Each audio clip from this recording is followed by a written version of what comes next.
So our next speaker is Kate Huang, who will tell us about learning in repeated interactions on networks. And I just go with this. Yep. Okay. Kate, please start. Thanks, Philipp. Thanks for having me.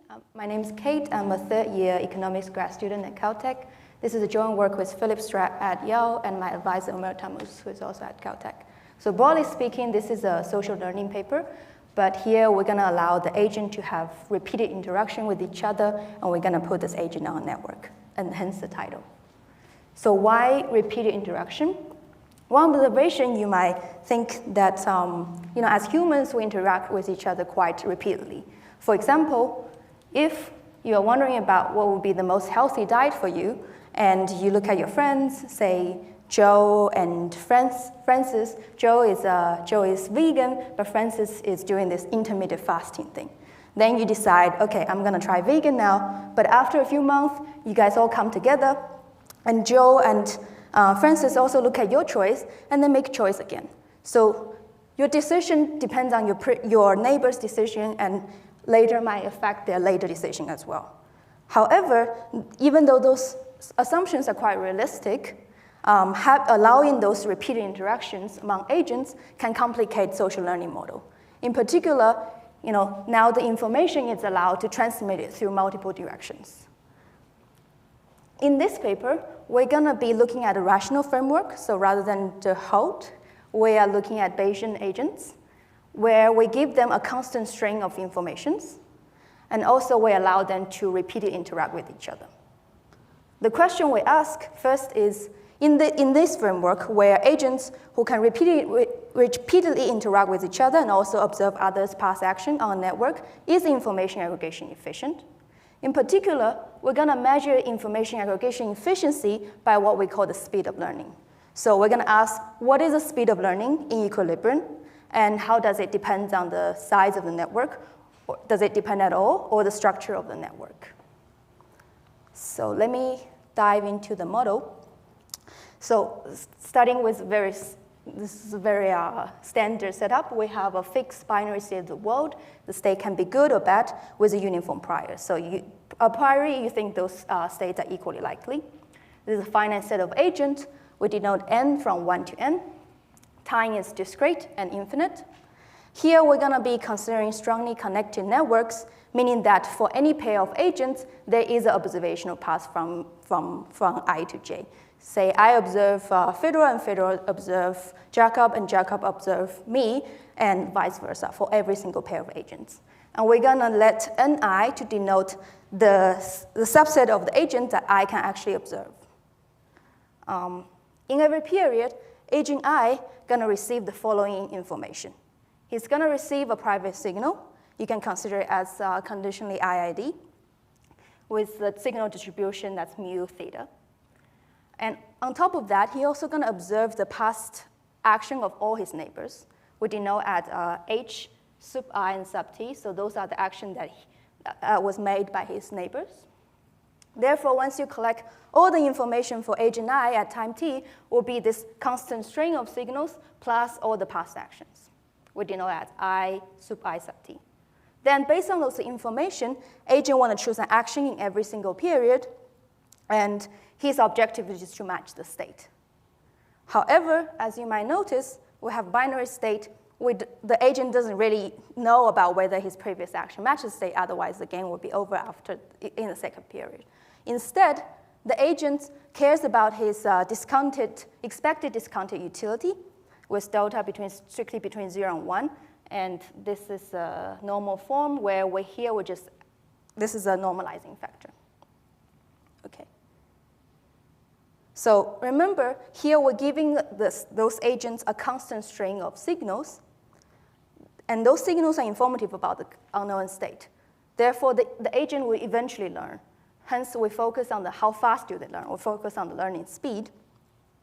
And it turns out there's a classic result in the statistic and probability literature where if you only have one single agent on a network, he doesn't observe anybody, it's just himself. and he constantly receives those conditional IID signals, we know how fast it's going to converge to the true state. Or equivalently, you can think of the probability that he makes mistakes, which is this term. It's going to be approximately equal to e to the power of minus RA. R is some constant that only depends on the signal structure, times t. So in other words, in a single agent case where you receive conditional IID signals, the probability of making mistakes decline exponentially with time. So what happens if there are more than one agent? So if we have more than one agent, let's consider the simple case where you have public signals. In here, then, a single agent in the public signal framework at time t will just receive as many signals as a single agent would receive at time n times t.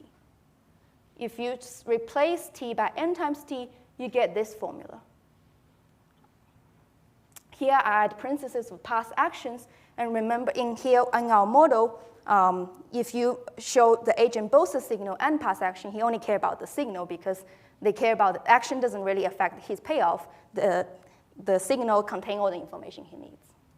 So in our model, we want to ask what happens now. So we know what happens in a single agent case. We know what happens with more than one agent with public signal. So what happens if now agent can only observe the neighbor's past action, not their signals? We're going to define the speed of learning of agent I as the exponential rate at which he converges to the correct action. So if you noticed that if this limit exists and actually equal to R, you can write the probability of agent I making mistake at time t to be exactly this form. So for the single agent case, the speed of learning will be RA. For the multiple agent with public signal case, the speed of learning will be n times RA, which is increasing linearly with the number of agents. So what would happen if now you don't observe your neighbor's signal, but only their past action? Give you 2 seconds to guess what will happen, which I will show you in the next slides. So perhaps surprisingly, at least to us, we show that learning speed in this setup is bounded above. So formally, we say the equilibrium speed of learning is at most m. In any equilibrium, on any social network of any size, so it does not increase with the number of people in the network, and for any discount factor, where m is given this specific form. So intuitively, this means that if you just add more agent to the network, therefore, because each agent receives signals, therefore you also add more information to the network, you cannot improve the learning speed without bound. Just to give you an example of the magnitude information loss, consider we have a binary signal with the precision of 0.9. And you can calculate the m, which is about 4.4. So based on this theorem, we show that 4.4 will be an upper bound to the learning speed in network of any size. Now, given this signal structure, you can also calculate the learning speed in a single agent case, which if you trust my calculations, should be around 0.51. And in the public, remember in the public signal case, this learning speed is increasing linearly with the number of agents. So if you have 10 agents with public signal, they will going to achieve a speed of this times 10, which is 5.1. That is already greater than 4.4. In other words, say you have a social network of 1,000 agents who observe the neighbor's past action, they can never learn faster than just 10 agents who share their signals. Hence, a lot of information is lost in larger networks when compared to the public signal case. Okay, so this is our main result. And now I'm going to show you how we get there. If you think of, so in standard assumption in the literature is we're going to assume myopic agent. When the agent is myopic, meaning that delta equal to 0, he's just going to choose the best action that he thinks it is, conditioned on the information he has. But when the agent strategic, meaning that delta is strictly between 0 and 1, they complicate the model because the agent might have some strategic incentive to not to choose a myopic action. imagine you are kind of indifferent between choosing good and bad, you might choose bad. Remember the agent is, he is maximizing over a long period of time. So he might choose a bad action, even though he thinks good is most likely today, he might choose a bad action now just to see what his neighbor is going to do, which will tell him more information in the future. So those are what we call the strategic information, strategic incentive. Lemma 1 take care of this problem. We show that it's going to be, even though we allow agent to have those strategic incentive, eventually there exists a random time such that all strategic agent will still choose a myopic optimal action after that time. And the intuition behind this proof is that given that we have a sequence of private signal, eventually your belief will be so precise that it's not worthwhile for you to do this strategic thing. So eventually agent will behave myopically. And in the second lemma, remember in the theorem 1, I called something about equilibrium speed of learning. What is equilibrium speed of learning? Do they even learn at the same speed? The second lemma shows yes. Given that we consider a strongly connected network, all agents will learn at the same speed in the equilibrium. This is what we call the equilibrium speed of learning. And the intuition behind this lemma is it's the imitation principle. So for some of you might not know the imitation principle. The imitation principle for myopic agent is that if I observe J, then everybody is doing the myopic thing, so I can mimic what you did previously, right? Then my mistake today can never be, the probability of my mistake today can never be greater than your mistake in the past period, since I can just always do what you did in the previous period. The problem when it comes to the strategic agent is that sometimes the agent I today might not do the myopic thing. Therefore, the left-hand side of the equation might be, the probability might be bumped up. Nevertheless, we show that in equilibrium, agent, even for strategic agent, his action can never be much worse than agent J's. So if you multiply the right-hand side by this constant, then we can show that the probability of strategic agent, his probability of making mistake, is still bounded by some form of imitation principle. And the intuition of this proof is that I can always imitate J's action at time t-1 and forever.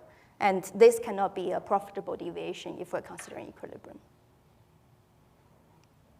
Okay, so now we have the imitation principle for both the myopic agent and also strategic agent. Let me show you the two important lemmas, and that will lead to a proof sketch for our main theorem. So remember, we're going to define this capital LIT as a posterior log likelihood. This will govern what agent would do. So if this one is positive, agent will choose good. If this one is negative, the agent will choose bad. By simple base rule, you can just decompose those into two components, where we call the first one the social log likelihood. Remember, these are the collection of all the action you see for agent I. And the second one, we're going to call it the private log likelihood. Lemma 3 is one of the key lemmas, very crucial in proving our main result. It shows that if you have a very high speed equilibrium speed of learning, then for all t large enough, the social likelihood will increase relatively very fast. And the intuition for this is that if everybody's learning very fast, then the action reveals a lot of information. Hence, the social log likelihood will also become precise very quickly. And lemma 4 is about the second component. So second component, remember, is the private log likelihood about the private signals.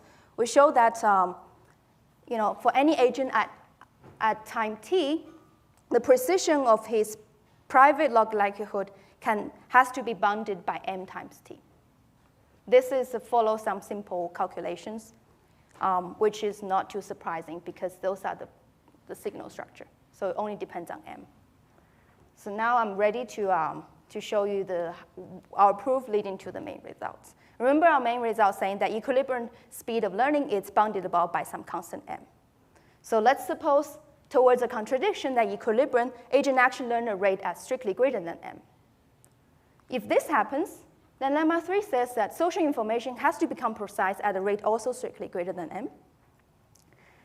And this means that for equation 3, for large T, since those two components constitute this thing, then the agent posterior likelihood will also become precise enough, and in particular, the sign of the likelihood would be determined by the sign of the social likelihood.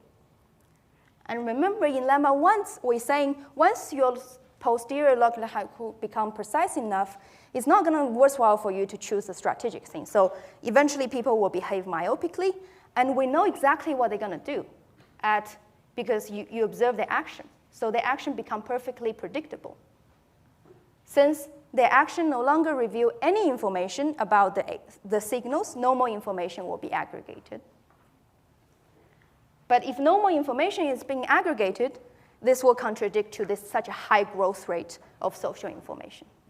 I just want to point it out. This proof kind of have a similar flavor of the classic information cascade literature, where social information becomes so dominant that agent would act independently of their private signals. We'll use that kind of technique to show the proof by contradiction. Okay, great. So I have a few minutes. Let me just quickly recap what we did. We introduced some new techniques which allowed us to study social learning in a rational setting on a very general network where the only thing we impose is strongly connected with forward-looking or strategic agents who we're allowed to interact repeatedly. We show that compared to the public signal case, information aggregation is very inefficient because large group of agents who learn from the private signal and observe their network neighbors can never learn faster than some constant number m. We measure this efficiency of learning by the speed of learning, and as I mentioned, we showed that regardless of the size of the network, the speed of learning is always bounded by some constant that only depends on the private signal structure. Yes, I think I have a minute, and welcome to any kind of comments and questions. Thank you.